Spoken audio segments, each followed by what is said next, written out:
પાલનપુર નગરમાં રહેતા ખાસ લોકો માટે કે સબ્જી આપણે જે પણ ખાઈએ છીએ મોટાભાગે પેસ્ટિસાઇડ્સ દવાઓ છાંટેલી હોય છે. બધા પાલનપુર આવ્યા પછી પણ એના પર પેસ્ટિસાઇડ્સ દવાઓ છાંટવામાં આવે છે. તો દરેક પરિવાર કમસે કમ પોતાના ઘર માટે સબ્જીની વ્યવસ્થા પોતે જાતે કરે. એરોમા સર્કલથી અમદાવાદ જતે ડીમાર્ટની બાજુમાં ગોકુળ નર્સરી છે.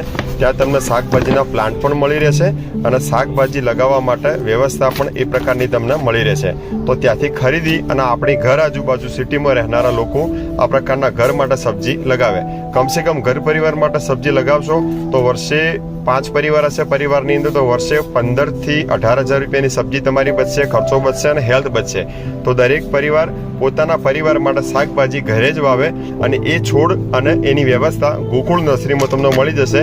ઓછા ભાવે મળે છે અને જે પણ આપણે ખરીદી કરીએ છીએ એમાંથી શાકભાજીનો પણ ખર્ચો બચશે અને આપણો હેલ્થ પણ બચશે. તો દરેક લોકો લાવે.